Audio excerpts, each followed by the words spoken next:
Dawn, can you hear me? You are live now. Yeah. Okay. All right. Well, it is go time. Dawn, can you hear me? You are live now. Okay. All right. It is go time, and welcome everybody to Thursday night. Bravo with Sheila. As usual, we are excited to be here and glad to be in the building one more time. Bravo with Sheila, as usual. All right. So on tonight, on this good Thursday night, forgive us for a little technical difficulties, or it could just be me. It's been that kind of day. But we are here and we are ready to get into good and great conversation. So again, well,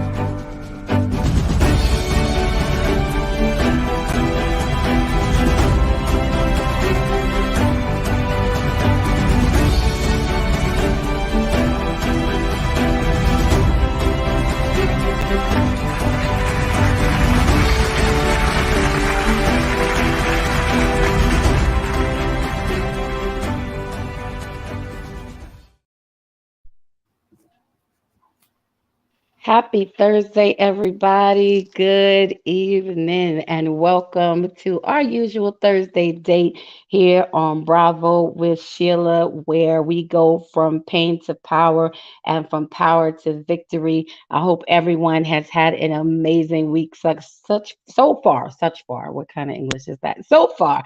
All right, so I am your Thursday night host, Lady Dawn B, and I am glad to be here one more time to share another great conversation on another amazing topic with you on tonight. And as you know, on Thursday nights, I don't come alone. Another great conversation on another I amazing come with with you friends. on tonight. And as you know, on Thursday, So tonight, our discussion is going to be about self care, something that we all need, something that we all need to take seriously, something that most of us do not um, really put enough emphasis on. So we want to have a conversation about it so that we can get to the place where we are taking care of ourselves as well as we take care of other people. So I'm going to ask if you wouldn't mind, do me a favor and just hit that like button. Please jump over if you're watching on Facebook, jump over to YouTube. If you're already on YouTube, just do me a quick favor, hit that like button. And if you could just subscribe and share, that would be great. As the queen of Bravo herself, and we salute her in the person of Pastor Sheila Ingram, who, as always, I am so humbled and appreciative when she yields the captain's chair to me. I try to hold it down in true Bravo with Sheila style. But if you could just like, subscribe, and share the Bravo with Sheila channel, we would be most grateful. As she says, it is free 99. I love it when she says that. So we really do appreciate that. And I just want to ask that before we get into our conversation on tonight. So before we go further, as always here on Bravo with Sheila, our platform is not to convict nor to convince. We're just here to engage in healthy and honest dialogue in a safe space that allows us to share. And to hear so that we can open up understanding and improve and strengthen relationships of all kinds, but most importantly, we want to strengthen and improve the relationship that we have with ourselves. So, on tonight, our topic is self care. You cannot pour from an empty cup. And before we get into this conversation, like I said earlier, I am your Thursday night host. I'm so happy to be it, Lady Dawn B. And I do not come alone on Thursday nights. I come with friends. It's good to have friends. I call them the Bravo Squad. And it is in the person of I have my big brother, Donald, Minister Donald. Some people call him Donald Brathwaite. He is legit my big brother by blood. There are four of us, and he is two of four, and I am four of four. So he holds down the middle, and I wrap it up at the end. Two of four, and 404. That's what we got. I think that's right. Okay. We're going to move on. And then we have the young lady who is seasoned in all of her experience and knowledge, who actually birthed 204 and 404 into the world in the person of our mama, for real, not just in name, but it is legit. The blood runs through the veins. We know her. Some know her as Pastor Rosa. She is no stranger to the Bravo with Sheila platform. She has been here many times before. She will be back. But she is in the person of Pastor Rosa. We call her Mama Rosa. And we thank her for coming on tonight. Wave at the people, Mama. Very good, very good. And then we have one of my good girlfriends, one of my besties. It's really good when you have great people in your life, when you're blessed with them and given favor. True friends are not echo chambers. We mix it up a bit, but in the person of my girl, none other than the queen bee herself, Elaine Edwards. She is with us tonight. She disappeared for a second. Maybe she fell off. I don't know. Y'all pray for these internet connections that are happening today. But nonetheless, we're going to press on in our conversation on tonight, and I'm sure she will pop back up with us. All right, so let's go and let's get into it. One thing I've discovered about self care is that we really do not, we become so busy that we neglect ourselves. And we might be busy doing good things or great things, and we take care of everyone else, but we tend to forget about taking time out for us. I know I am guilty of it. I put both hands up and my feet, if I could, reach on the top of this table. But being in the mid 50s, my knees don't work like they used to, so we're not gonna try it. But we really don't take time for ourselves like we should. We may get spurts here or there, but we really have to begin to focus on self care and taking care of you. I do want to say that self care is not selfish. And I think some people need to hear that, because we tend to think that when we're taking time for ourselves, that we can be taking away from others. But again, you cannot pour from an empty cup. And I want that to stick with you tonight. You cannot pour from an empty cup. Even on an airplane, if it's going down, I believe they tell you that you have to put your mask on first before you try to save anybody else. You have to first save yourself. Before you try to help someone else with their mask, you have to put your mask on. So, it is the same, I'm sorry, with self care. Before you can take care of someone else, you really have to take time to take care of yourself. And it is not selfish to do so, it is actually self preservation. And we want to preserve ourselves for as long as we possibly can. Because when we don't, we find ourselves, does anybody on here find themselves dealing with stress from time to time? Anybody on here feeling overwhelmed from time to time? Sometimes. Anybody, sometime, right? Anybody here feel short tempered from time to time? Anybody on here feel exhaustion from time to time? And I know this is a good one, because I know that anybody get tired of helping other people sometimes. I know that, again, I would put both feet up if I could. But those are all things that come from the fact that we do not take time to pour into ourselves. We are not giving ourselves the same effort and respect that we are giving to other people. So we want to talk about that tonight. We cannot pour from an empty cup. You just cannot do it. You can't do it. It cannot happen. It can't go down, because we don't have anything to give. The Bible says, and then I want to share some more information, and then we want to chop it up on tonight. We're going to stir up the pot a little bit, if that's all right.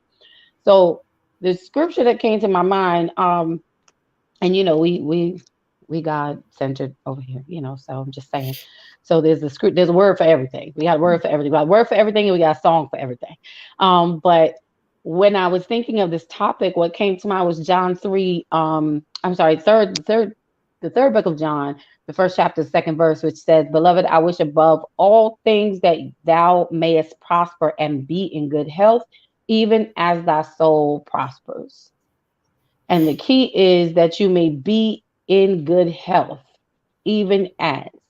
So when we are running around taking care of all of these other things, we are doing ourselves a disservice. Well, we are not taking care of ourselves, making sure we are putting ourselves in positions to be in good health.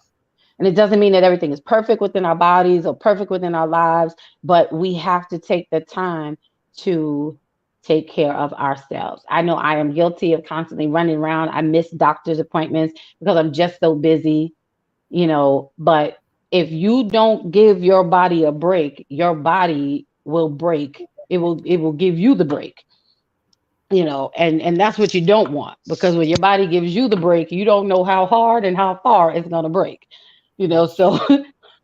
right, so it would behoove us to take the time for pauses. So I want to ask each of you, what does self-care mean to you? So Elaine, since your mic is open, come on, Queen Bee, jump in, tell me, what is self-care to you? When you think of self-care, what do you think of? Oh gosh, now that I'm on the other side of 50, closer to the 60 mark, um, I definitely do try my best to keep all of my doctor's appointments. I try my best to pay attention to the signs that something is not the same like it should be, and take care of it and not let it sit and go. And because we have a tendency to, I don't have time to go to the doctor. My foot hurts, but I don't have time to go to the doctor. My eye, I'm having trouble seeing, but I don't have time to go to the Mm, doctor. And we let these things go. So I try my best to keep all of my doctor's appointments, and I try my best to. And Dawn knows this, that Thursday nights used to be the night that I did me. I didn't do any Zoom calls, no nothing. date night.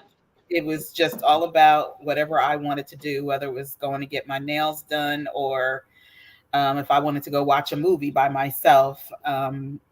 It was just time for me to disconnect so that I could reconnect. That was basically my Thursday nights. That's what my self care looks like. Okay, so you are intentional about taking those pauses that are necessary for you to do so. Now, I know Absolutely. for a fact we weren't always like that. I No. said we. I said we. Yeah. Yeah. Definitely. It was always running. Exactly. But there comes a point in time where you have to take the break and concentrate on you. And then there's a guilt factor that comes into play sometimes when we do take that time True. for ourselves, because you feel like, you were using this time and occupying it in this way. And then we can tend to feel neglectful of the thing that we were once taking care of in that space, but forgetting that Right. we have no space for ourselves. So it is important that we block out that time. So thank you for sharing. Donald, as a man, tell me what self care looks like to you, because a lot of times we don't think we leave men out of the self care thought. I feel men even leave themselves out of the self care package, so to speak. But our men, it is important and necessary for our men. Everybody has to take some time for themselves. So, from the male perspective, Donald, what is self care? What does that look like? Do you have a self care regimen? Well, to kind of answer that question with a little bit of humor, um, there is a phrase from one of the old Cosby TV sitcoms where Rudy says, "I know my body," and so, so I often refer to that when I start to have certain feelings or uncomforts. Um, to ask myself, do I know my body? And if I do, why am I not taking care of it? So I have learned that for me, self care is knowing when to just reset, decompress, and just chillax my mind, my body. Take time to meditate, pray, read, walk, exercise, which is very important for me, especially. Um, because from a male perspective, and I know this is going to sound, hopefully this don't sound too negative, but men get so stressed out because our heads is constantly moving. In other words, our thoughts are always just turning. We're trying to find a way to make a better life, make more money, increase our career, increase our household, increase our finance, increase our material things. That yeah, we too, I understood Sister Edwards to say, will ignore some of those obvious signs that say you need to go see a doctor. And I think we tend to ignore it even more than maybe the ladies, maybe not, maybe equally, to where because our pride gets in the way.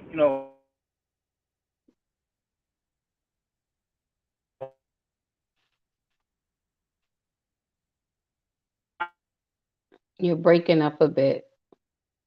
Have himself checked for. Okay. But I find that for me, I just need to know when to sit down, decompress from my day, my week.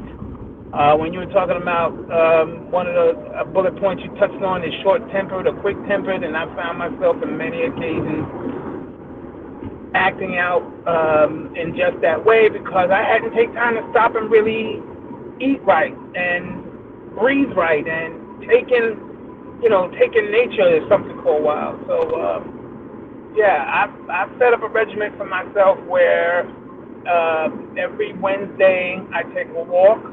Every Saturday and Sunday I'm definitely out at the park. I'm and just walking around. I sit, I relax. I try not to think of anything that's related to work or home, and just dwell and just focus on myself. So that's the regimen I follow. I mean, there's also eating right, um, taking your meds when you need to. Make keeping your doctor's appointments, especially to keep up with what's going on. Because even though the body gives us certain signals, it does. The arm doesn't talk and say, "Hey, I think you need to go see the doctor because you're swelled up." So yeah, so that's my regimen. It's just learning how to just decompress from the day and identify what my ailments are and make doctor's appointments and keep on what medications are prescribed. Eat right, especially, you know, um, and I could go on and on, but I pass the mic. Well, thank you, Donald. Thank you for your mic pass. No, you made some very good. As you could tell, we are quite the humorous bunch over here within the Brathwaite clan. Um, but you made very good points. And coming from that male perspective, men, I do believe and I do agree that men, your minds are always constantly running and moving. It's not to say that women ours are not, but we lean on or tend to we put men are in that leadership position. They are in that head role, so they do take on all of the responsibilities in everyone's home. I know that in these days and times, gender roles have switched and, everyone is kind of standing in the same place.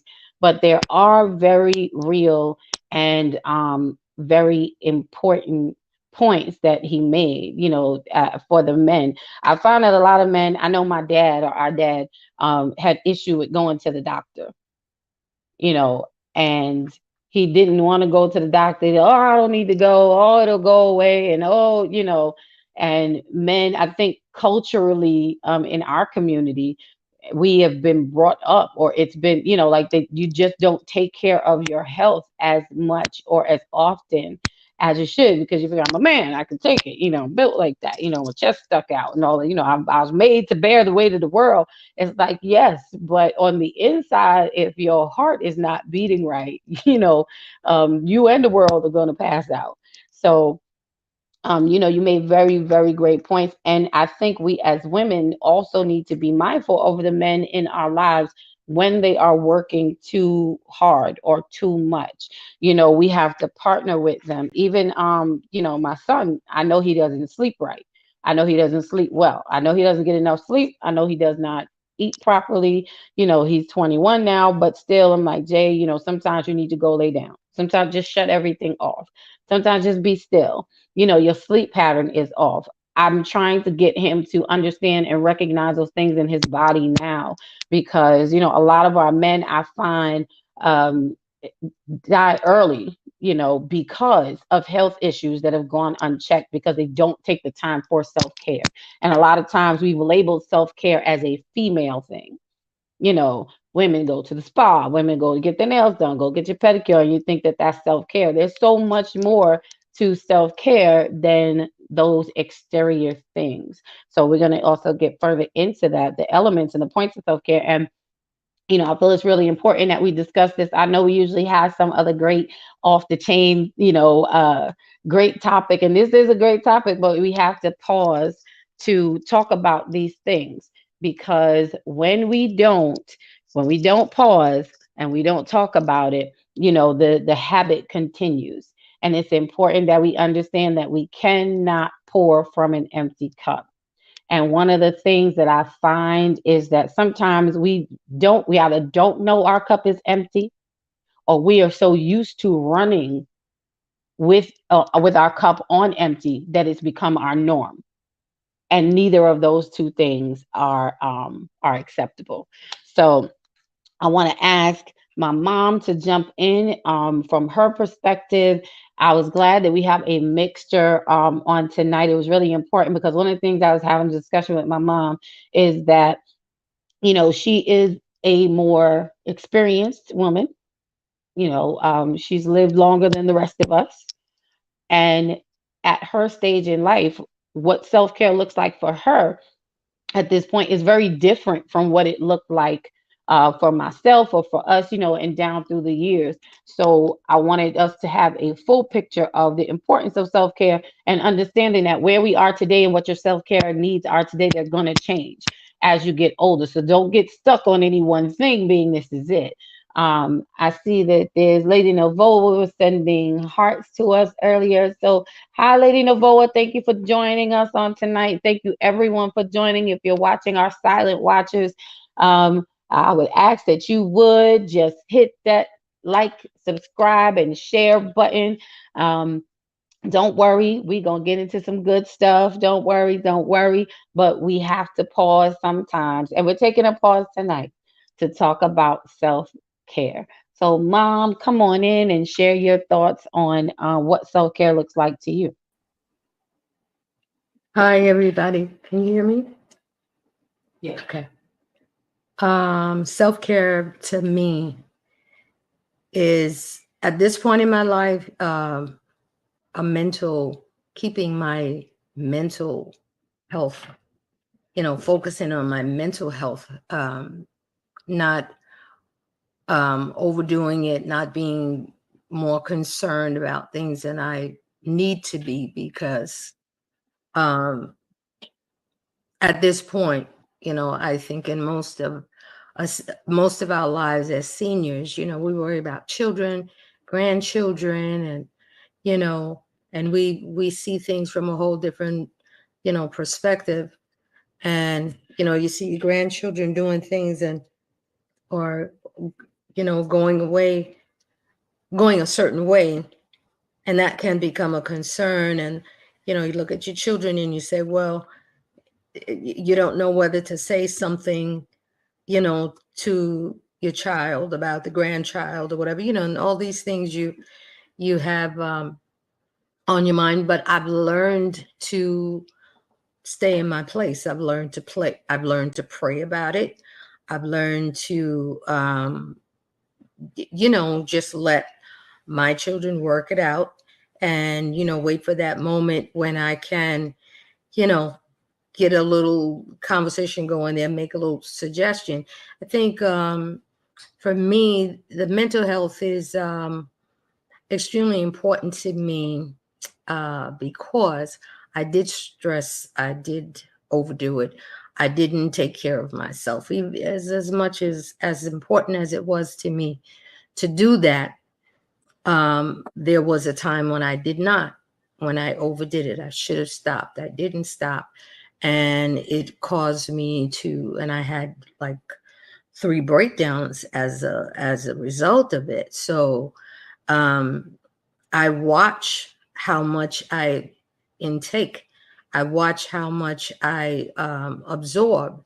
Um, I actually have mental health days, but I don't have them now.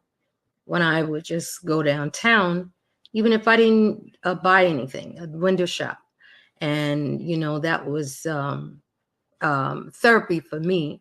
Where I just clear my mind, look in the windows, and dream about dresses or even furniture that I might have wanted in my house. It was great therapy, for me, to get away from all the stress and things that you really can't do anything about.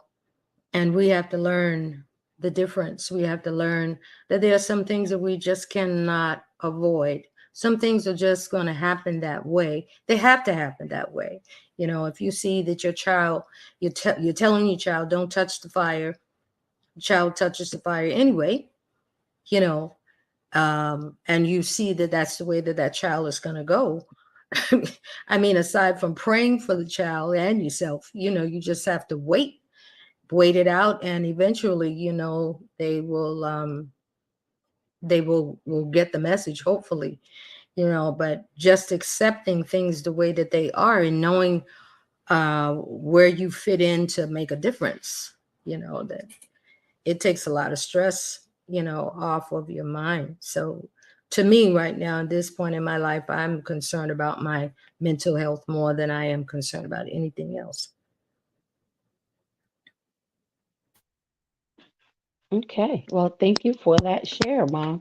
Um, so as we get older, if I'm understanding and paraphrasing kind of what she's saying is as we get older for her, and I'm sure that our experienced people can also relate to at this point, you want the stresses that you once had to no longer be the primary holder or keeper of your thoughts in occupying the space in your head and in your life, because you want to be able to live stress free. But I think, and I haven't reached my mom's age yet, that's why she's my mom.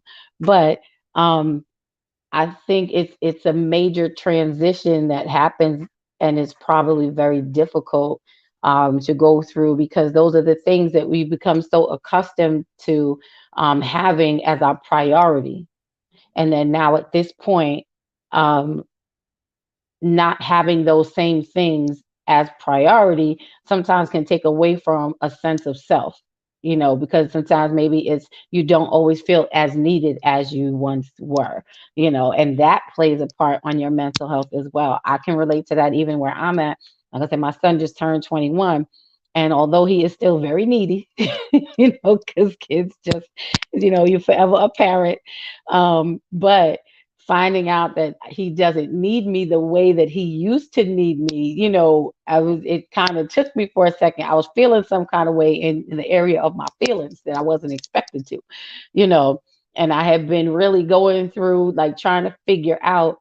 I couldn't wait for the day to come so he would be 21. So I was like, good, I won't have to do this, I won't have to do that. And I had freedom, and I can leave and leave him here and I won't get arrested, because he's grown now, you know and I felt like the stresses of life that came at that point would be gone.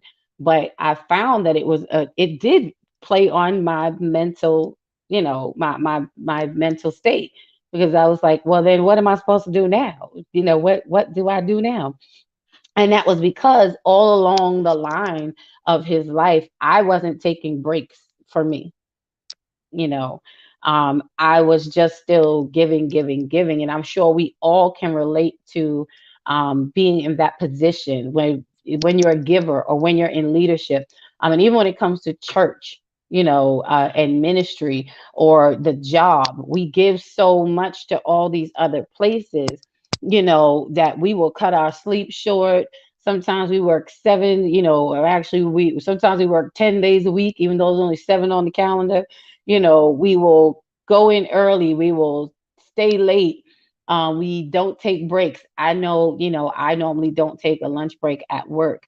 And it's really not a good thing, because that's how you end up burnt out. And it's really important that we acknowledge these spaces, and own them. I had to own up to, like, maybe in the afternoon I'm cranky. After we come back, our break is usually from like 12:30 to 1:30. Well, by 1:36, I am agitated to the maximum, and I'm only, it's that with the Snickers commercial, you hangry, you know, and it's true. It is my own fault because what I didn't take a break and give myself a chance to decompress. And we need those spots. I know I ain't the only one who's been hangry. So y'all stop playing. You know, somebody see y'all might be hangry right now. I'm just saying, you might be. But it's important that we stop and that we pause. And I want to say, oh, good evening, Tamisha Bennett. Y'all say hello to my sister, my twin Tamisha. Thank you for joining us on tonight. And those who are watching, come on and hit that like button, that subscribe button, that share button. Hit it all and send it to come on and send this over. Share, share, share. Let's talk about self care. You cannot pour from an empty cup. So now that we've had 3 to 4 different perspectives of what self care looks like at the different stages and even across the genders, there are 8 areas of self care that we need to consider. And maybe some people don't know. Again, some of us have become so accustomed to the running and the busyness of life that we don't know that we need to take a break. We think this little 10-minute window that we, flush down an energy drink, is like that's my break and that's my no, it's not. We have to take more time. The busier you are, I feel the more time you have to take, or the more time, the more structured time you need to take to reset yourself. um we give from places sometimes that we are not yet built up in, so sometimes we're even giving more than what we even have to give, and then we are left on empty when everyone else goes after you filled everyone else's bucket, and now here you are exhausted. And I don't believe that that is the way life is meant to be for any of us. So we have to make sure that we are taking time to take care of ourselves. And I know some of us, we're all grinders and we're doing what we do. um, and you guys jump in, at any point. But I know that we're all grinders and doing what we need to do, but even sometimes that grind has to pause. We have to be willing to take a pause and sometimes let something go undone. And sometimes I feel like, I know I felt like this, that if I was not working, I wasn't, I felt guilty. I felt like I should be doing something. We trick ourselves into thinking like if I'm not moving, I'm being lazy. So I was doing everything every minute. If I had 5 free minutes, it was like, I shouldn't be sitting here, just sitting here. Something else that I could be doing. We're finding things to fill the gap when we should be relaxing. Some of us cannot handle quiet, like just sitting somewhere. Have you ever tried to just sit somewhere for like 2 minutes, just silently? It would drive some of us nuts if we tried it. We wouldn't make it like to like 16 seconds because you'd be like, I can't take it. Have you ever just sat somewhere to the point where you hear your own breath, where it's just that quiet? We need to make sure that we are taking those moments um, to do that, because we have to constantly refuel ourselves. We have to be intentional about taking care of ourselves in every way. Um, you guys want to jump in? What are your thoughts? What are you feeling? I you see, to me, that's where a schedule comes in at. Like I'm a morning person, so I can get up at 5, and by 7 or 9, I'm ready to. I'm at the computer or whatever. I'm always doing something. But I think that's where schedule comes in at. If you know yourself, you know who you are, you know how you are. You're night person, morning person. And there's just certain things that you have to do. You have to get your clothes ready for the next day. You have to cook, you have to do laundry, you have to, you know, do your house. I had housework. I had certain days that I did my laundry. I had certain days that I did my shopping. Um, every day I had to lay clothes out for the kids, for school. That's just like you said, purpose. There's a purpose. And I think that's what keeps us going. The fact that we have purpose. If you didn't have a purpose, you really would feel useless. And I think that's when, we get sick and, like you said, all those negatives set in. Um, I'm not loved, I'm not wanted, I'm isolated. And it's really not the case. You just have to know, um, you know, get a schedule. You know, even now, I cook at a certain time. Um, I think the night before what I'm gonna cook for the next day, and if I don't have those things in order, my day is just not healthy at all. And even in that, I have my break, the break time where I say, okay, I have the TV on. It's just on, and then right now I'm working on my dissertation, which is, oh my goodness, just, there are just no words, because it's so consuming. It's just so much to it, I mean, just learning how to format the paper is a course, you know, but um so I know that I have these 300 pages ahead of me and the craziness of putting it together. So I just, you know, take a day where I do this, a day where I do that. I'm only writing so much on this today. And and you get the job done like that. So you do need an agenda. You really do need to have a schedule. You can't just get up and say, okay, what do I do today? Organization is everything. No, I can definitely agree with that. But even in all the things that you're mentioning, there still has to be, you're still giving out more than you are taking in. And Mhm. that's normally what we do, because a lot of what you said was really focused on your task of the things that you have to do throughout the day. And then the minimal part of it was what you do for yourself.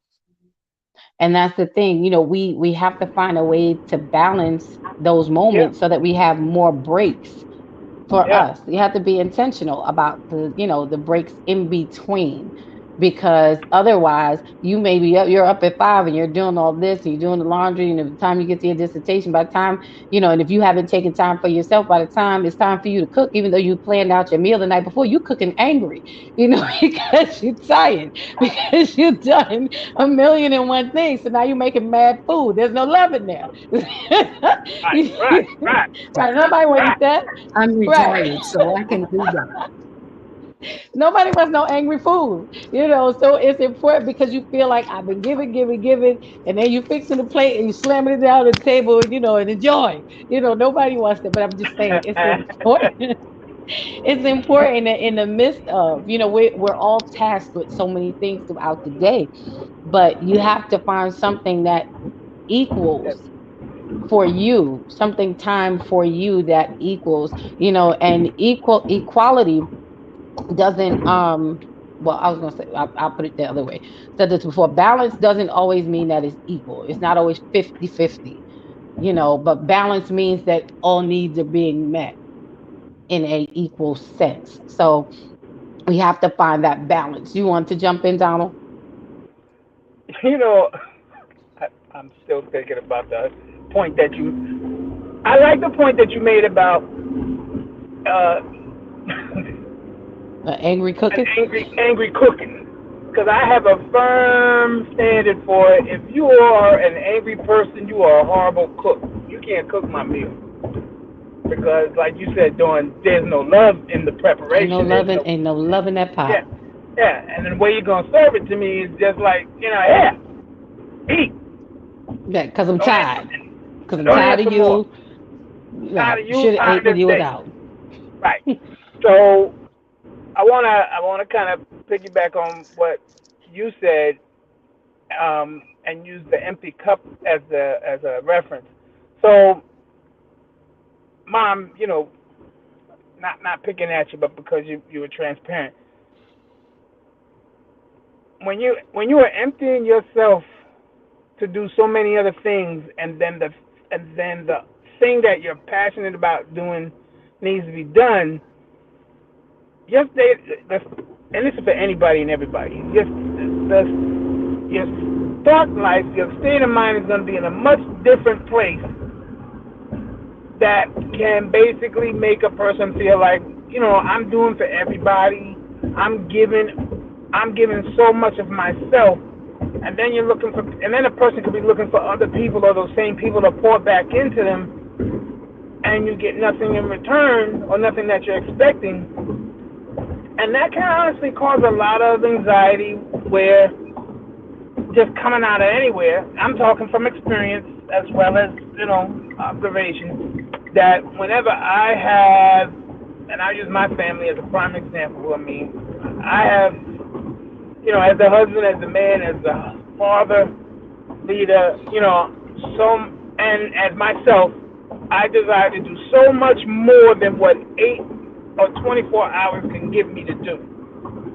And like Dawn said earlier, now I'm looking for those extra hours to try to basically finish off or go on to the next one. So I get to the point where I've emptied myself out so much trying to do for others, because it's just in my heart, my nature, my responsibility to do, that when I get empty, I get irritable. I get annoyed, I get aggravated, I start to feel a lot of anxiety, and then I start to think like nobody cares, and nobody says thank you, and nobody doesn't seem to understand or know what I'm doing for them. It takes a lot out of me to do, because they get to stop, sleep, eat, relax, whereas I have to keep going and going and going and going and going. And I used to fault a lot of that on family, especially, um, because speaking from a male perspective, our goal is to always please our home, to make sure everything's in order.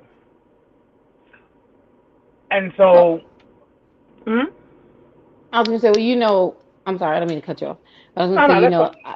I think that with that, a lot of the problem is we set that standard so that Right. others then, that's the expectation that we have Yeah. set for them to have for us without those Right. pauses. Pastor Sheila, Bravo Sheila, Pastor Sheila made a very good comment in the comment section that says, and this is in reference to balance as well. Just like you're saying, Donald, with those things, you set this tone because you are fulfilling your role. The same with mom, as she's being transparent about the things that she loves to do. And it all breeds down to you're serving so many other people and you're empty, Yeah. and the truth is, you will most likely not get back the way that you give it. And So we and that can't was the expect it that learning, way. But I and want to, that was what I learned that was what I learned on my own observation, saying to myself, why am I exhausting myself to the point where I have nothing, where I'm running on fumes, and then I can't glean what I need from the people that I'm running on? Well, truth be said, that's my fault. right. In that, Balancing you my have time. Go ahead. I was gonna say in that you have to make sure that while you're giving that you set respectable boundaries and Yeah, yeah, for both, because Pastor Sheila in here says hobbies are important that adds another energy to self-care. Hobbies yeah, are important that adds another energy to self-care. And those hobbies, whether it's, I know you play the guitar, that's something in the quiet time that you have to make yeah. sure that you have something that is all about you, Yes, not sharing with absolutely. anybody else. Yes. We had a book launch on So, Saturday, and so I I did went to that. mm-hmm. I'm sorry. I know there's a delay in the line, but I'm trying to say, not to interrupt you too, but No, good. but that's what I ended up doing. I ended up basically building my own private space in the house, um, they call it the Don Cave or some silly name they keep calling it, where I do all of my creativity. Where I take that time to focus my creative thoughts on other things. And if you remember where I said you have to reset and decompress, Mhm. when I do that, I'm able to honestly start.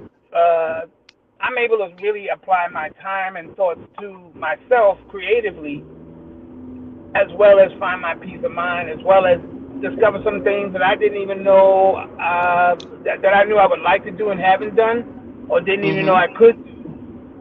And and even though so even though I held my family accountable for, hey guys, I'm doing all this stuff, I'm emptying myself financially and spiritually, emotionally, knowledge and wisdom, and passing on.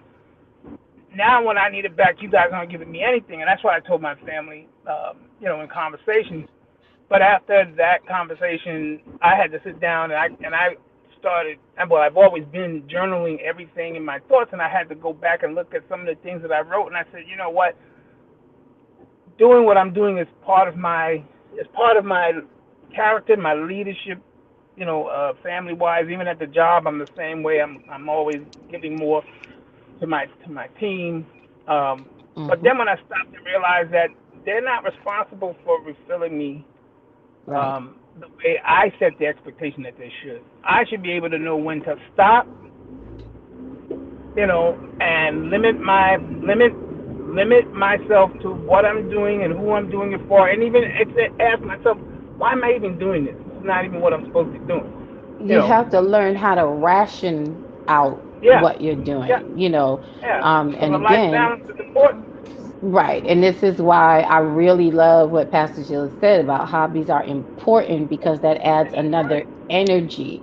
You Yeah, are responsible for filling your well. You are responsible for filling your cup. You have to make sure that you are doing because what your passion is or what fills you up, other people may not have. So you have to know what it is and go back to that. Like I said, for me, just quiet time is important. And Jalen came in my room very early Saturday morning where it was our day for our book launch, and I just wanted the day to be about me. I was like, okay. I went to bed Friday night, like, all right, I got everything done that I needed to do. I'm going to bed now. And because everything is done, when I get up in the morning, it can be just about me. I can move in right, peace, I can move in quiet. It's like he did not understand the assignment at all because no sooner than I open my eyes, I see his face in the crack of my door, and he's like, "Ma, so I need blah blah blah," and I was like, "If you don't get out of my room," I said, "Can I just have one day without being asked for nothing and without because it was important to me to guard my peace." And that was a part of my self care in that moment. I was not willing to give up that space.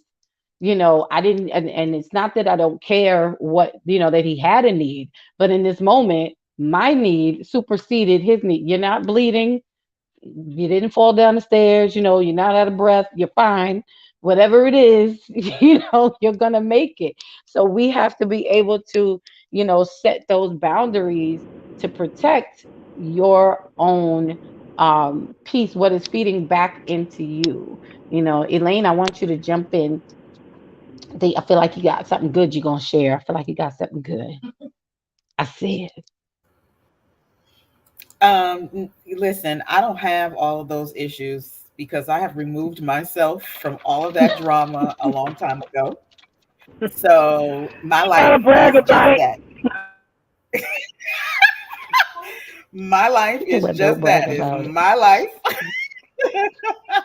I don't have any children. I just do what I want to do when I feel like doing it outside of work. So I was very much like Dawn, where I ripped and ran for everybody else. I never had a moment to myself. I probably held about 10 positions in the Mm-hmm. church. Yeah, those days are behind me. I don't do that anymore. It is about Jesus. self preservation. And even if you are a servant, and we all are a servant in some way, but if you are a servant to the 10th power, you still have to put boundaries in place, especially I was just talking to my mother about this today, especially when it gets in the way of what God has given you to do. So if God has given you an assignment, that assignment should be first. Everybody else got to Mhm. fall in line. Everybody else got to fall behind that.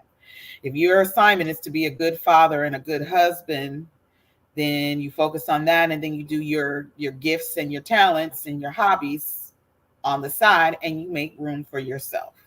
I just believe and always have believed in me first, because like, don't, this whole thing, I cannot pour from an empty cup.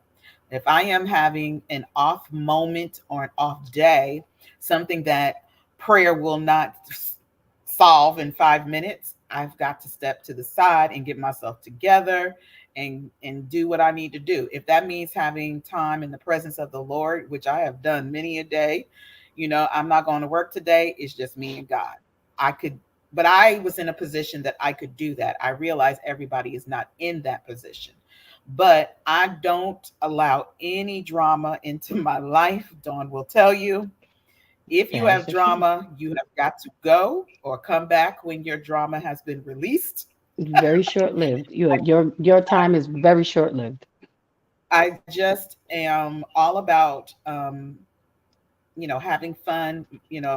I think our dads, I think, died within months of each other. I just remember that. Hmm. And my Yeah. father was all about having he was a family man. So he was all about his kids, all about his nieces, his nephews, and he was all about having fun and laughing. And people will tell you, when I know they think I'm really serious, and I am not. It's all Hmm. about self-preservation in whatever is giving you joy at the moment. If giving you joy is retail therapy, which I used to do when I first moved to North Carolina, and it wasn't about a whole lot of money. It was, oh, look at this bathroom rug for $5. That's a deal. And if that's what I had to do for that moment to give me joy, that's what I would do. If Hmm. it's me sitting at home all day in my pajamas in front of the TV watching Lifetime or any other, that's what gives me joy at that moment. That's what I'm going to do. It's really about your mindset and, like you said, protecting your peace. I mean, I actually do imagine sometimes a fence up around me to say, today's not that day that you could just empty into me. Because if you are, everybody on this call has been in the ministry. If you are in the ministry and people come to you constantly and they want to talk and they need prayer. My coworkers used to say, you have a better relationship with God. We all have the same relationship. You just Oh don't know how to Lord. tap into yours yet. But if we all are pulling in everybody else's stuff and we don't have anywhere or anyone to empty ourselves out, so what happens when everybody keeps pouring into you, pouring into you, pouring into you because they need a release, then they're pouring into you and you get full, but you're not full of the stuff that God poured into you. You're full of the stuff that everybody else has poured into you. You've got to have self-preservation. I'm really, really, even though I don't talk about it that much, Hmm. but I'm all about my peace of mind. I'm all about peace in my home. I'm all about peace in my surroundings and the people in my circle. I am all about taking care of me physically, mentally. Um, and everybody doesn't know how to do that Right. Right. because we grew up in a culture where we take care of each other. But nobody ever said, you've done a lot today. Go sit down. Let me do this. So we've got to learn how to do whatever it is that gives us joy. That's part of self preservation. Because if you're laughing and you're having fun and you're enjoying the moment, less stress, less taking in other people's stuff, and more about you and what God gave you to do and your surroundings. That was a really good share, Burn. And what you were saying, One of the things that came to my mind about about your share is the point of reciprocation. You know, as you're saying, we were raised in a culture where everyone took care of each other, and I think you have to find your village, you know, your environment, and those who you allow in your space is so key because they're either going to pull from you or they're going to pour into you. You know, and there are ebbs and flows, and in any relationship it's both. You know, there's going to be times where you're going to give more than you receive, and then there's times you're going to receive more than you give. But when you're in the right mix of people, and when you're in the proper setting, you know, it all balances out in the end, because just like I'm taking care of the person in front of me, the person behind me is taking care of me, and we feed into one another. And a part of self-care is you know, finding your village, you know, finding the right group of friends. Like you said, we don't do that drama stuff. I can't handle drama. I never could. I can't. It's too much for my nerves, you know, and I really can't. I want to can with you, but I can't, you know. And it's just because it takes too much out of you, you Yeah. know, and you have to guard your borders. I think one of the main things that come with the point of self-care, and not in the fact that you cannot pour from an empty cup, is being mindful to begin with of who you allow to pour into your cup.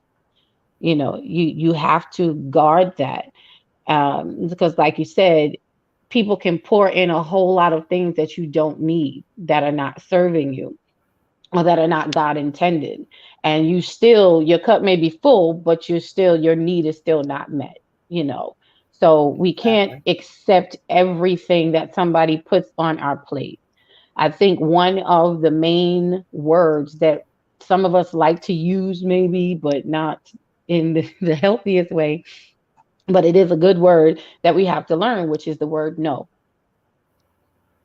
You know, sometimes you have to I say got that no. down pat. Oh, yes, you do. Oh, yes. And not only y'all, because I put my glasses off for this one, not only does she have no doubt fact, but she's bilingual with it, y'all. She knows it in about 7 different languages. So, you know, so there's no lack of communication there. See, there's no, and then there's no, and then there's no, and then there's And no, you know, no, and then there's no, and then oh, there's no, you know, so she's ain't got saying to, W, I'm saying N-O, the two-letter no, not the other no that, yeah, right, right. right. So there's levels to it. But these are all things, you know, that we have to keep in mind when we're talking about self-care. And this is something that a lot of us don't want to talk about. You know, we want to get into all the hot topics and gossipy and this and that and the fire conversations, but the self-preservation is so key.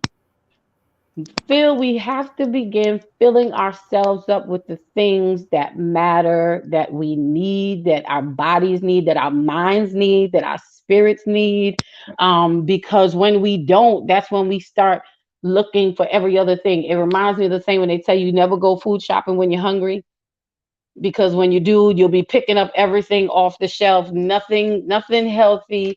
Um, Nothing, you know, you just, because you're impulsive, Thank you, Tamisha. I love you too, twin. Tamisha, my twin, she's saying it's bedtime for her self-care. That's right, it is self-care. Turn yourself in. Look at that, she has a set time. I appreciate you coming on to support, mama. I love you.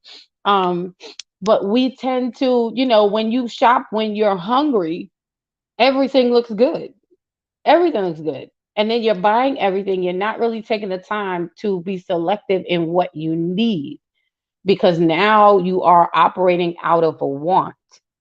You know, so we have to be mindful in our lives that we are not operating out, that we are going or looking for the moments to fill us with what we need, and not being so quick to grab onto something because we are now depleted, and now we, you know, we want it, so we want something that's going to fill that gap, but it's really not what we need. That's how we end up in bad relationships. That's how we end up in, you know, poor jobs. That's how we end up in unbalanced company, you know. And I just want to say, you know, self-care is a whole lot more than going to get your nails done or going to get your eyebrows done or getting that pedicure. Those things are important, and in their rightful place. But self care does not just begin and end there, because I think for a lot of women, we feel that those, that's self care. And it's really not. Like, you can go get your nails and your feet done, and I'm an advocate for that. But if your mind is not in a settled place, you just coming out with some pretty nails and pretty feet. You know, um, if your emotions are not settled, then getting your eyelashes at the 39 font isn't doing you. You know what I'm saying? It's not. You're gonna look pretty, maybe, but I'm just saying, that kind of, you know. But if your emotions are unsettled, we just end up looking like a pretty mess. We're just a pretty That mess, part. right? So, I want to mention the 8 areas of self care, and the first one is physical. It's important. I don't care what your body type is. I don't care if you are 36 pounds or 360 pounds. You have to find some type of physical activity in order to take care of yourself. I know I am guilty of it. I used to walk. I was doing like 4 miles. I got myself up to walking 4 miles, and it was something I never thought that I would do. I was like, I can't do that. I said, y'all tripping. I don't know what you talking about. I'm gonna walk to this here corner. I'm gonna walk back. But it was something that I got myself into, and it's something that I got away from. And I said to myself, Dawn, you got to get back to that. I owe myself that. Self care is not selfish. It is self preservation, and you have to tell yourself that you are worth the next 6 months. That's my motto for the rest of the year is these next 6 months are me.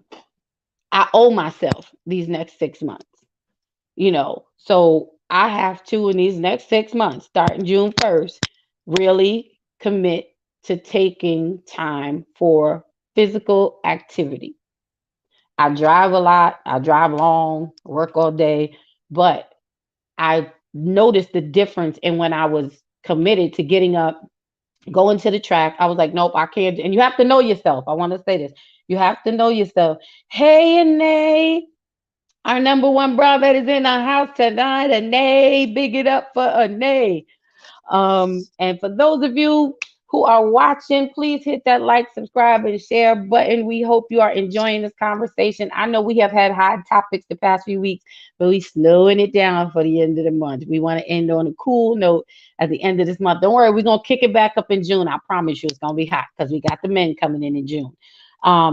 But I noticed the difference in my well-being and how I felt, how I slept, how I responded to people when I was intentionally taking that time to go and take care of myself physically, and how I felt, again, within myself. Um, do you guys notice a difference when you are physically active versus when you're not, as far as your self care? So we're gonna go Elaine, Donald, and Mom.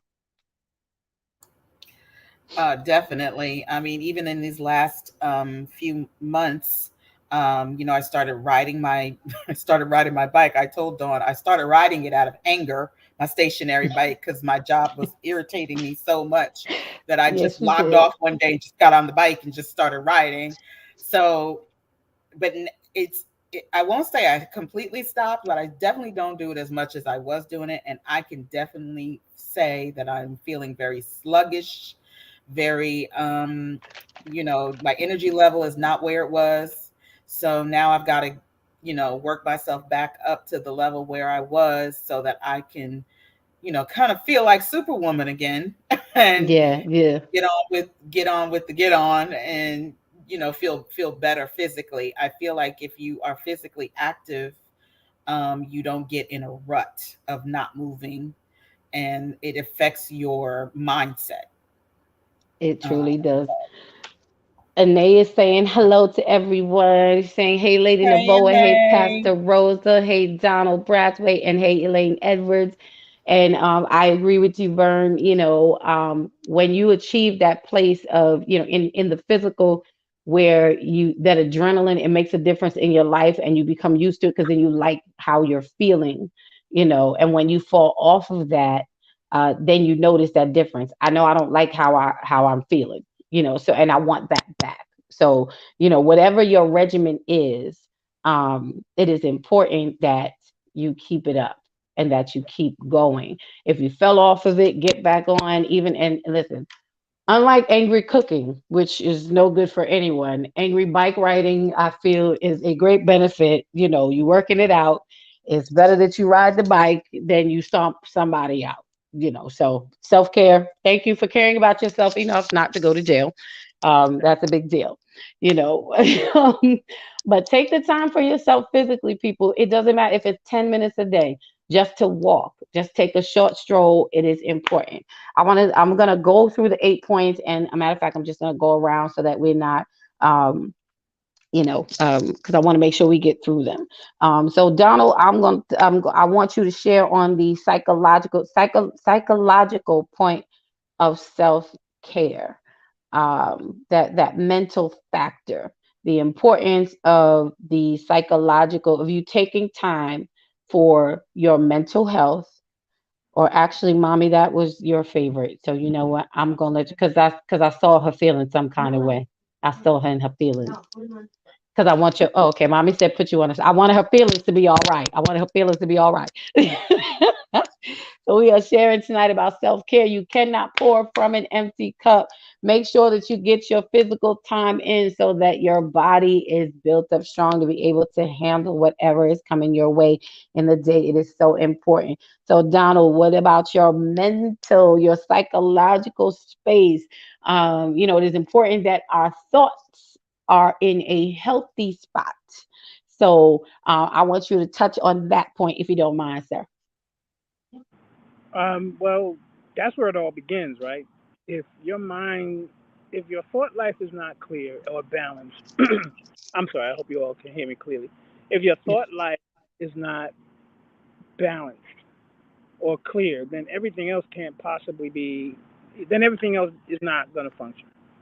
Um, if whether you're a man or woman, uh,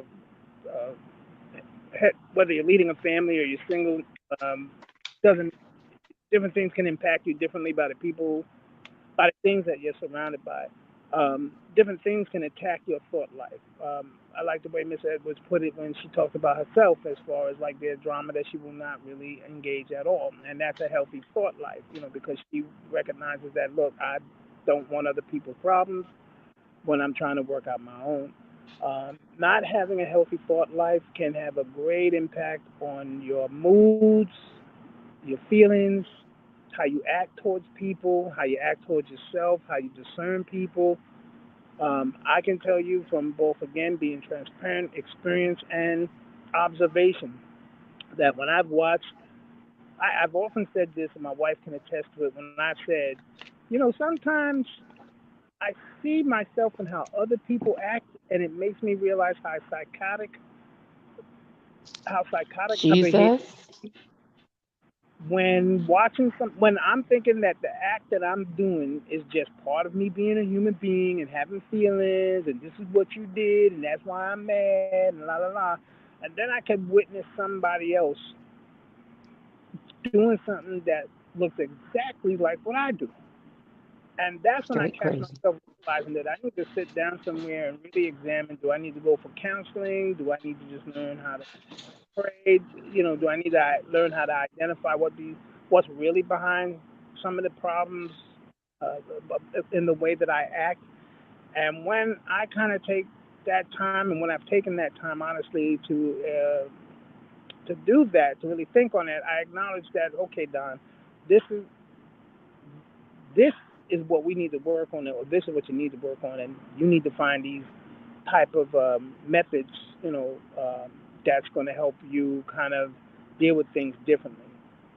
So when it comes to the mental health part, that's again the key to it. Like, what is your thought life like? What impacts your thoughts? What are you reading? What are you watching? What are you doing? Mhm. Uh, I mean, a list of things go on and on. The way I'm. What do you? Did I say eating already? Because eating, Yeah. to what you made doing is a point. You know,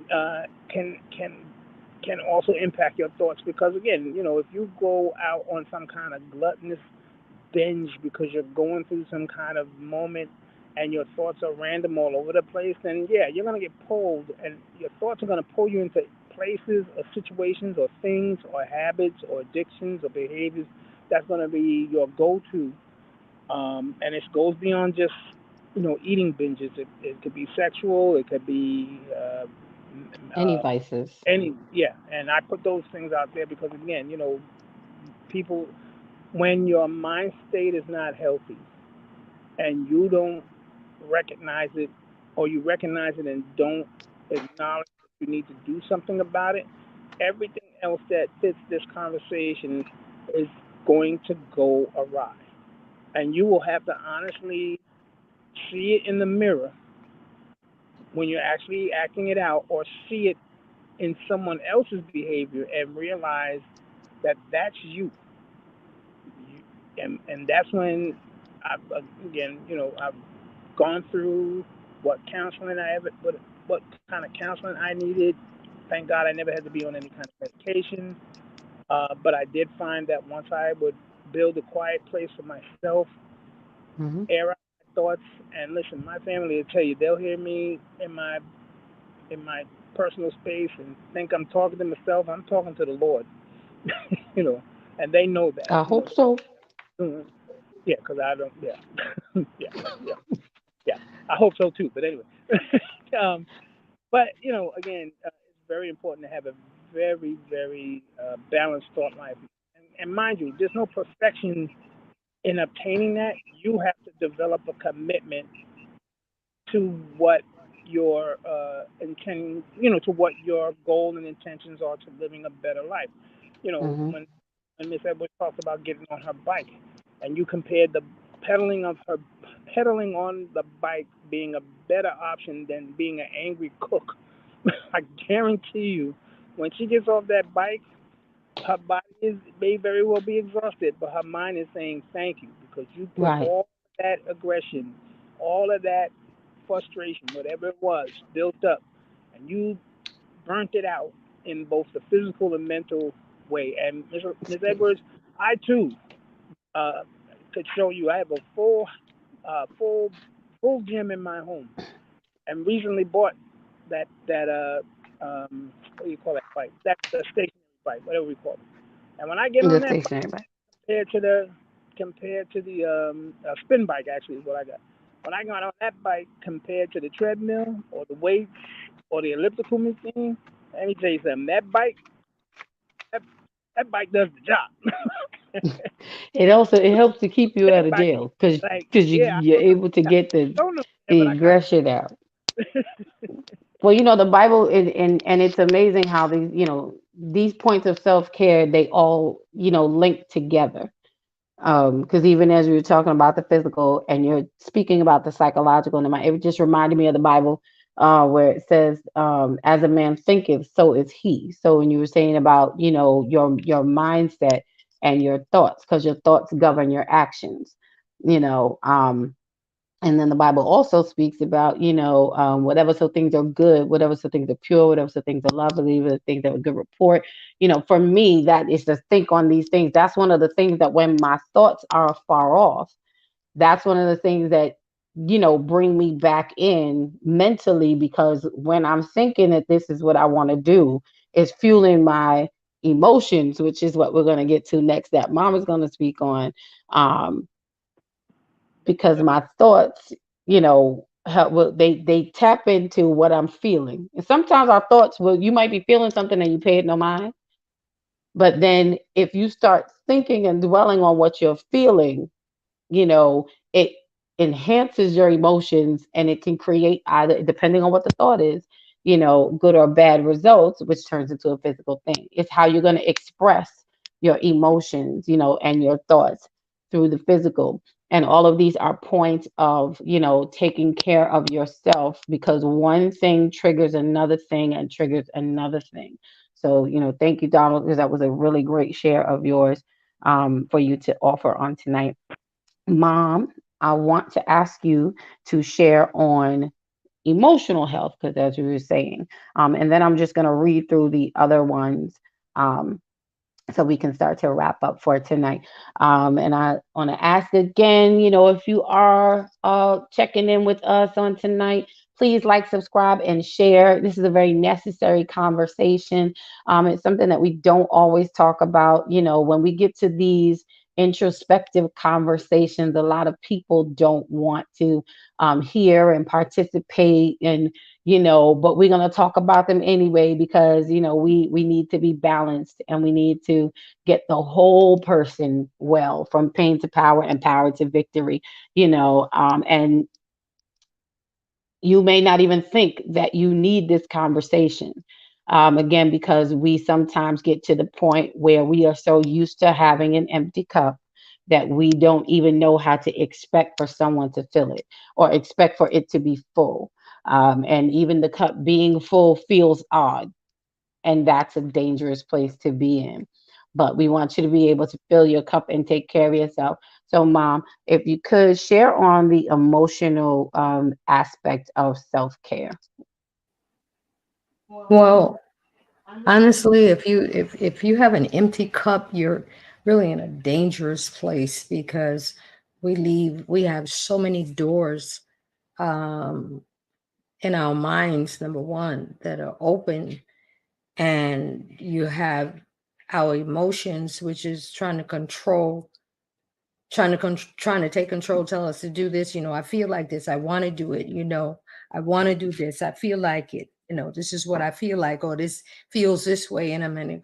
um and if we don't have wisdom on the inside, if we don't have wisdom, we're not going to have anything to compare um anything to. We won't make that right decision. There's that they say there's a devil on the left and the angel was on the right. But if you don't have something on the inside, if you don't have convictions, you're going to be swayed to go that opposite way. 9 times out of 10, we're going to go the opposite way. um the emotional thing, I find is I'm not just going to say that it's a female problem, because men have that same problem too, but I speak on from the female aspect, that we tend to allow our emotions to rule us. And because something looks away or sounds away, we go that way. But we don't have anything to compare anything to, tell us don't do that, or so that's why I say, if you have, you know that empty space is a dangerous place to be in. We have to um put something in there. The Bible says, the Holy Spirit will bring us into remembrance of certain things. But if you haven't fed yourself, if you haven't fed on anything, there's nothing for him to bring to your remembrance. And when he's trying to tell you to go this way, there's no conviction there for you to for us to listen to. um I learned through trial and error um that when I'm feeling a certain way, or when someone is saying something to me and I'm not listening, and I'm saying, well, and I'm whipping my neck and the whole bit, and I'm not doing that, and you can't tell me, and and you just don't want me to be happy, and all of that.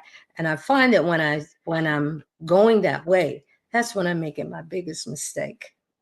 That's when I'm making my biggest mistake, because that because you've gone that way before. Somebody say, don't do that. This person is not for you, or whatever. We don't want to hear that at that time, because your whole emotional system is open, you're lonely or whatever the case may be. I remember when I was getting ready to get married, um, and the Lord had given me a date, and I had everything ready and ready. And so he sent me a word and he said, wait. And I was like, wait, you know, because I had everything was ready. I wanted to just, make this meal, put this dress on, take these vows, but God said, wait. And I wasn't angry, but I realized that my emotions were out there so far, you know, but there is a point of return. There is a point of return if you just still yourself and reason with yourself, and I did. And I reasoned with myself and I waited. And then when the Lord said to me, okay, now go, go forth, you know, I mean, it still ended up to be a mess, but nonetheless, I, I got in the mess at the right time. At the time, that God said to go. So, I said that to say we can't just jump out there because you feel like it, because I feel like I want to do this. Joyce Meyer has that little thing that she does, I want, and we need to listen to that, we need to listen to that. But like I said, for me, when somebody says something to me and I'd be like, well, I'm listening to you, and then I know I'm headed for a mistake, so I just listen, and yeah. Well, you heard it here. And yeah, I love my mom. Y'all gotta love Mother Rosa. She's the bomb for real. Um, Thank you for sharing that, Mom. And what you said, I think we have to remember our emotions. They say feelings are fleeting, and sometimes we have to be mindful of the decisions that we make based on emotions. Women, females, we tend to make emotional decisions, and when our emotions are not in a settled place is when we find ourselves making the wrong choices, and that is not a part of us. We have to know that you are worth waiting for your emotions to settle and then making a wise choice, because the decision that you make is going to affect your self-care. It is going to affect, because it affects the positions that you put yourself in. So feelings of fleet, how you feel right now is not going to be how you feel 5 minutes from now. Sometimes you might need a piece of chocolate. Sometimes your emotions might be high. Sometimes you might need a cup of coffee. Sometimes you might need a good Pepsi. I don't know. I'm just saying. The Pepsi, that's my thing. When I need every now and then, need a good one. But it made me think of to say that the heart is the seed of emotions. The seed of emotions, and you have to really search your heart, make sure your heart is healthy. You know, and in a good place, because this I do know the Bible says about a double-minded man is unstable in all his ways. And when your emotions are all over the place, you are completely unstable. It affects every single thing that you do. It affects your thoughts, because emotions are going to do what they do. They just going to be all over doing whatever they do, just feeling how they feel. Feelings be feeling, you know and that's what happens.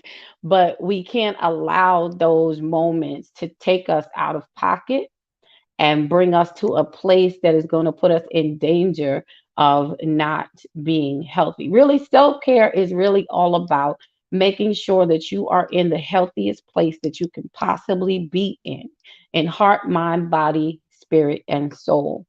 And all of these points of self care. And again, and this conversation is to help just broaden our understanding so that we will come out of this box of thinking again that self care is, oh, I'm going to buy a new pair of shoes. Oh, I'm going to take time to go get my hair done. Oh, I'm going to get my nails done. Oh, I'm going to, and retail therapy is good. I'm not knocking any of that. But while you are out doing your retail therapy, Make sure that you are processing whatever is going on within you so that you can get to a resolve and not just, impulsively window shopping or just buying, because then you're going to find yourself. And I know some of us are like that. We have a closet full of clothes, but we still have emptiness inside, or we still have issues and struggles we're still dealing with. So buying the clothes is not, it wasn't the resolve to the issue. I didn't need clothes. I needed some space.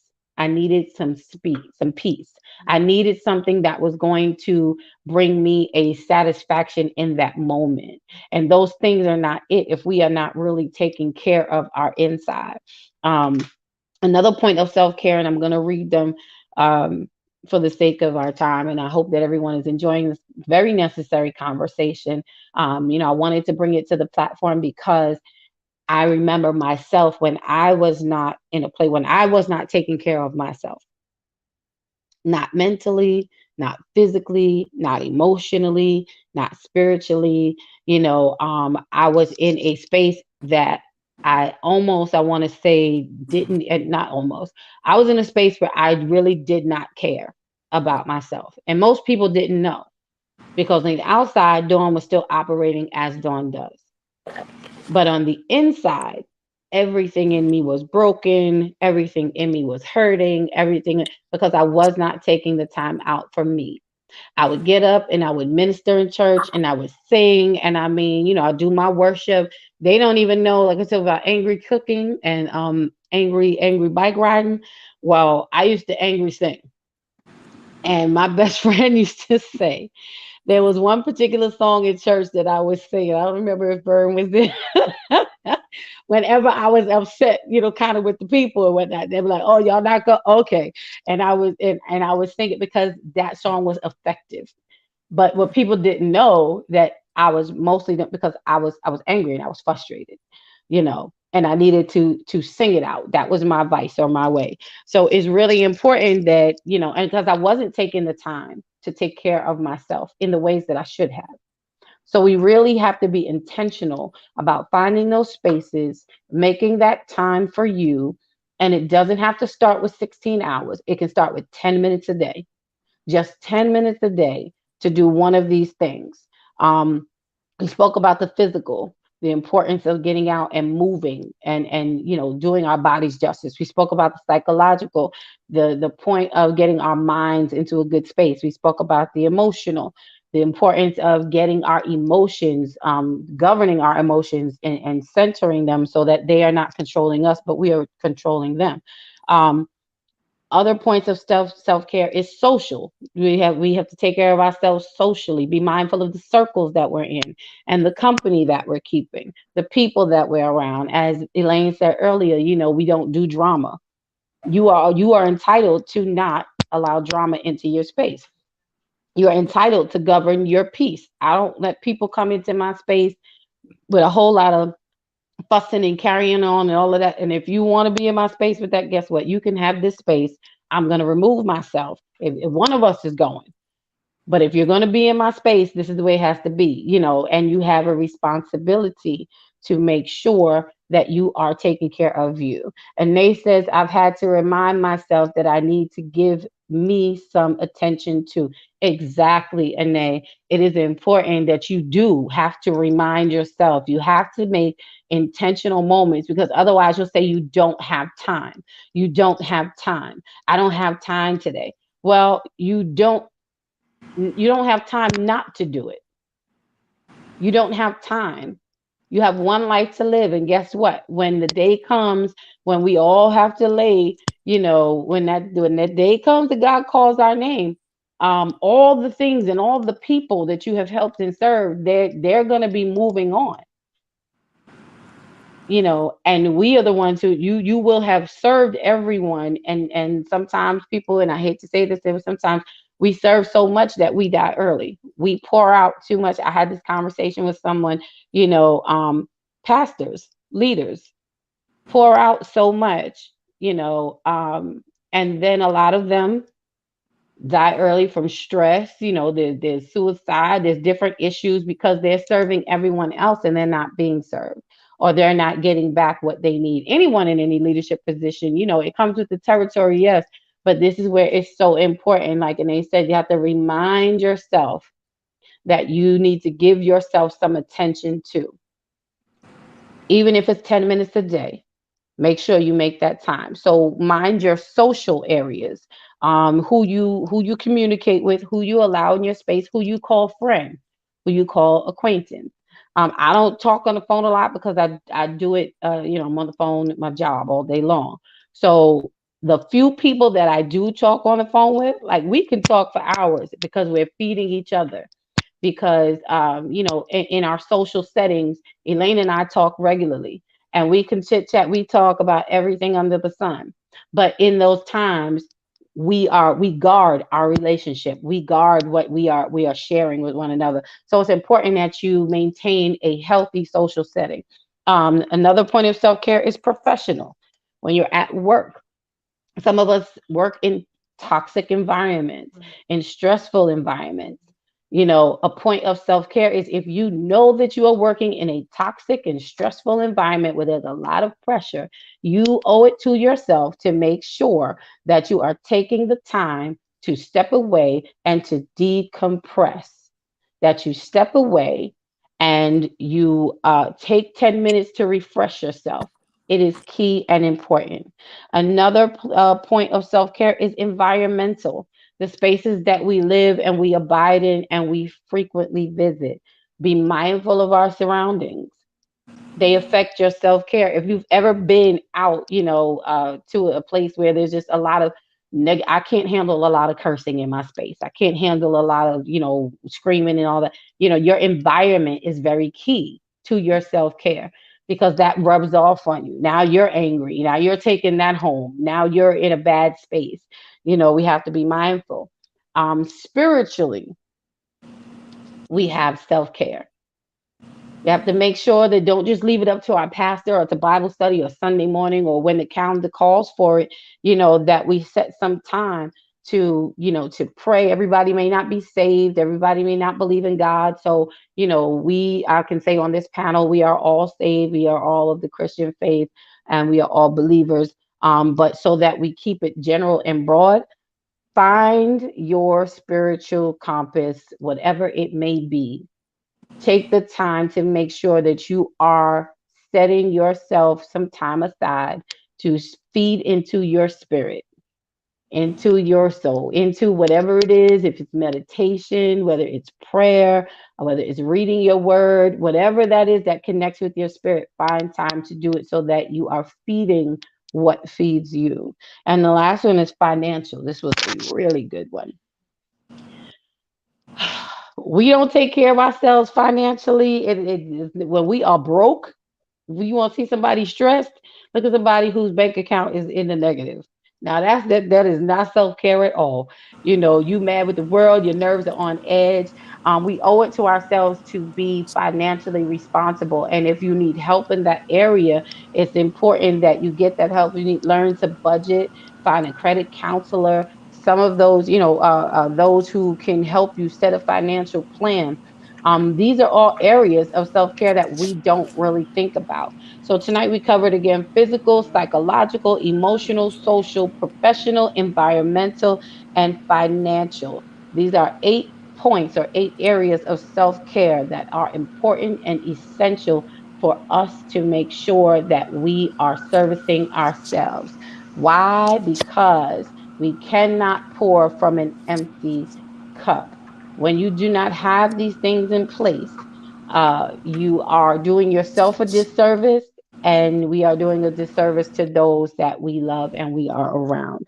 So I hope you enjoyed this conversation tonight. I know that it was a different angle than we have been coming from the past few weeks, but sometimes we have responsibility to our listeners, to those who watch, whether you're watching now or whether you're watching the replay. But we have a responsibility to make sure that we are covering the whole person. So I want to leave our guests to have their final words. And if you again would not mind, just hit that like, subscribe, and share button. As Pastor Sheila says, it is free 99. I so love that. I think I want to put that on a t-shirt because I love it so. And so, we always thank you for joining. Don't worry, we will be right back with some hot topics.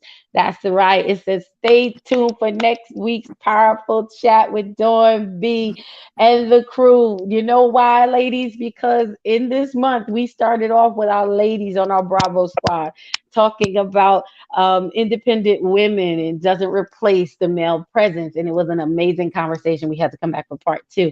So, and we know that the month of May was Mother's Day and it's all about the ladies. Well, fellas, it's your turn.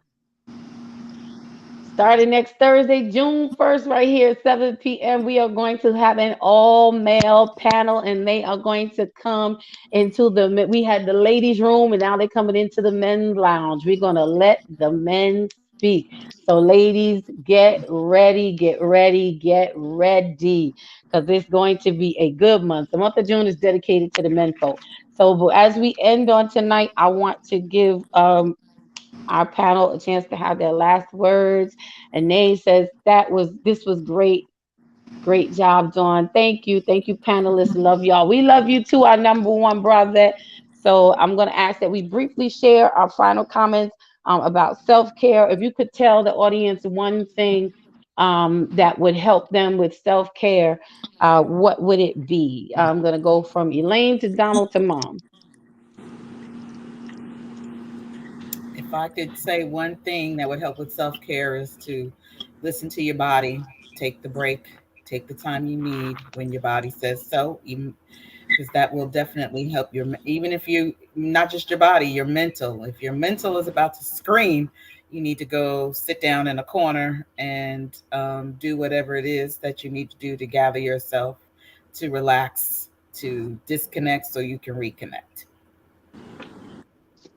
Disconnect so you can reconnect. Listen to your body. Thank you for that final comment from the Queen Bee, Elaine. Minister Woohoo! Donald, if you could tell the people one last thing, one short, brief tidbit for self care, what would it be?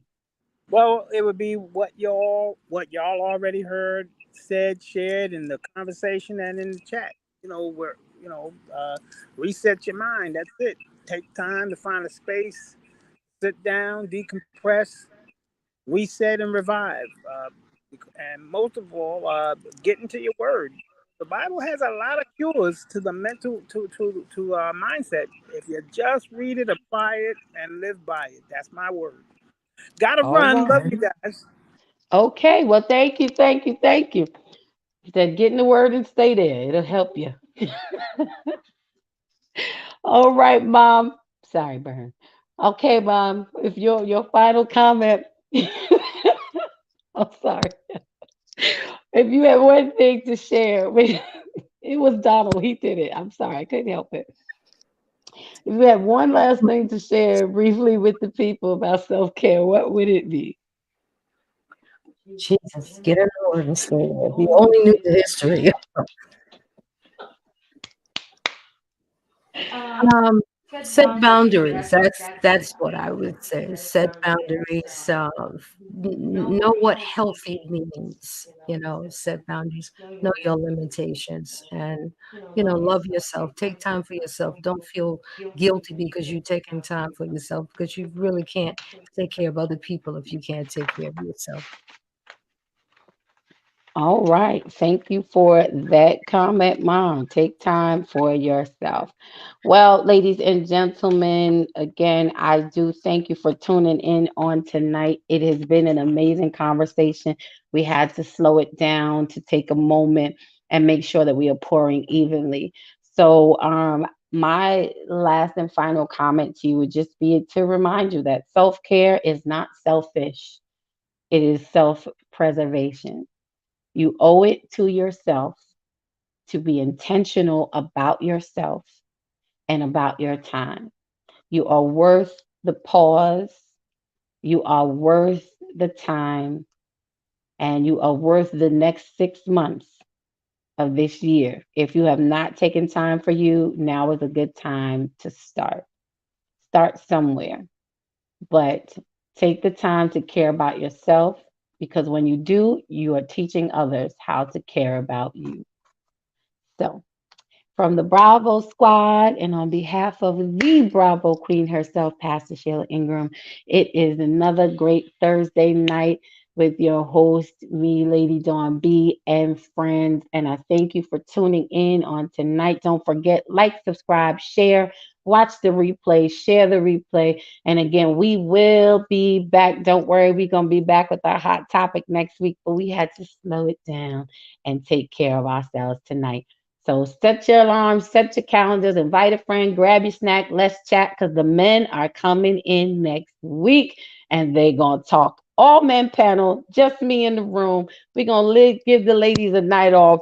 The ladies, be prepared. Get your notebooks, your pens, your pad, get your beverage, get your good snack, and prepare to lean in and hear what the men have to say. So we bid you blessings. We bid you a great night. Remember, here on the Bravo Network, we are not here to convict or to convince. We are just here to engage in healthy conversation and open up honest dialogue so that we can build healthy relationships, not just with others, but with ourselves. So thank you. Be encouraged. God bless you and good night. Thank you for coming. Hang out, ladies, for a second.